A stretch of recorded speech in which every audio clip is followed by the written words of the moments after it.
Magandang gabi po sa inyo mga lodi. Oras na mga lods para maghapunan.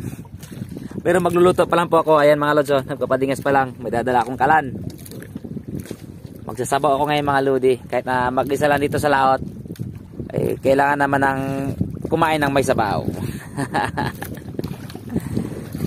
Ito pala yung ulamin ngayon mga lods. Ito sila mga lodi, oh. Ayan. Sasabaw ko mga lodi. Bali, nangawil muna ako ng pangmalit na isda. Ayun ang gamit ko, yun, oh. Yan, sinabit ko lang muna yung kawil. Hindi pamain ko mga lods. Nakasipot ako kayo na ng pusit. Pinamain ko muna. Tapos yung huli niya ito pa lang. Ito yung ano, inuna ko muna yung makadali ng pangulam mga lods para makapaghapunan. Kaya abangan nyo po, linisan ko muna mga lodi. Natapos ko na siya linisan. Yan, abangan nyo po mamaya kung gano'ng katabang isda na yan. Ang tawag sa amin yan na isda na ito mga lodi, yung dilaw na ito, eh mga isdang dalangdang. Yung madalas din na nahuli sa panggabi. Tapos itong isa, tawag sa amin gapas.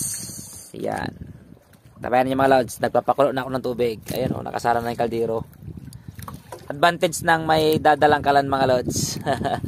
Pwede ka makaluto sa laot. Ayan. Abangan nyo po. Kakain tayo ng fresh na sinabawang isda mga lods. Simpleng luto lang ulit. Yes. Check na po mga lodi kung pwede na ba. Ayan na siya mga lodi. Talagang pwede na ito mga lods. Titikman ko muna.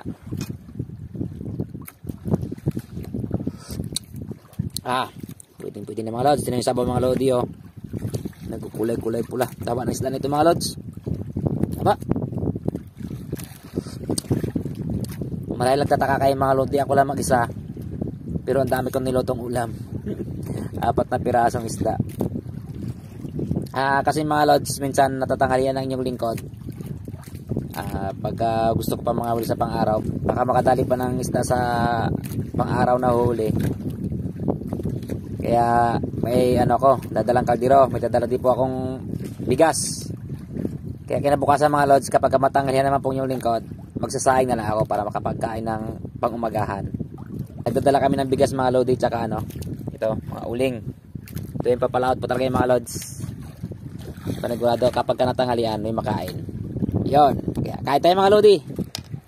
Trip na ito mga lods. Food trip na ito, food trip ang inyong lingkod. Ito yung kanin ko mga lodi, oh. Ito yung mga lods. Ang baon-baon ko na kanin. Yun, oh. Kaya mga lodi, may mga ginto. Special yan, special. Mga lodi, kain.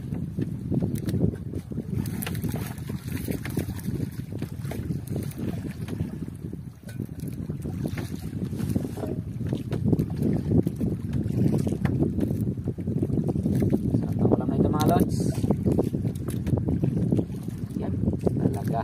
Oh, mga ulam mga lodi, oh. Panit. Usap ko sa baw. Ang tapa ng isda ng mga lods. Tsaka sariwa. Kahuli lang. Yoy.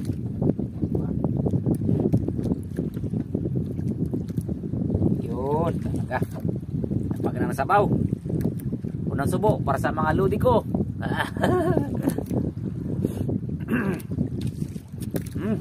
Muntik mababali ako kanan yung lingkod. Taba mga lods, taba, oh. Tingnan nyo. Sarap. Maludi, oh. Sarap. Baka taba mga lods. Magandang klase ito mga lodi. Masarap pag nakakita ko sa palengke. Alam ba, bibili kayo ng pangulam, piliin nyo na ganitong klaseng isda. Taba. Yan nyo, oh. Mga lods, so sarap. Kaya man tayo mga lodi. Tapa.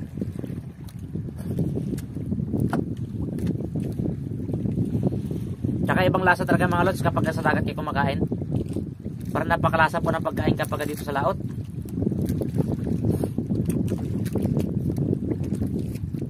Kahit simpleng luto lang po mga lodi, napakalasa.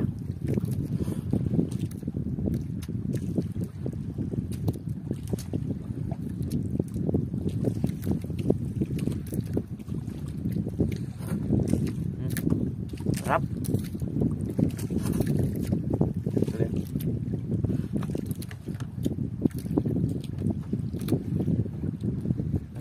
to.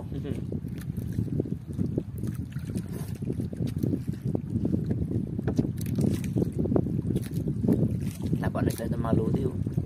Ito oh. Taba.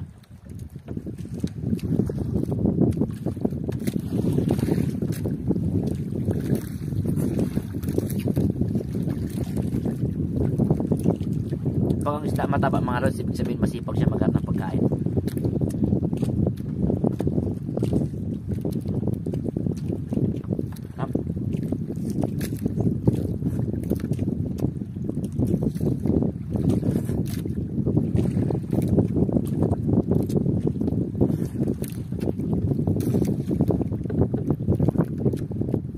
Sangka na sa ulam mga lods.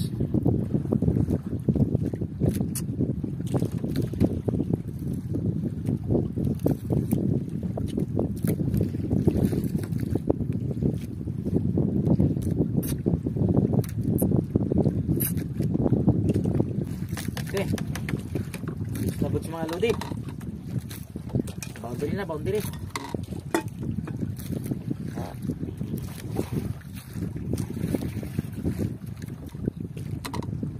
Yawn. Pwede na matulog mga lods. Kapag ano na, paghapunan.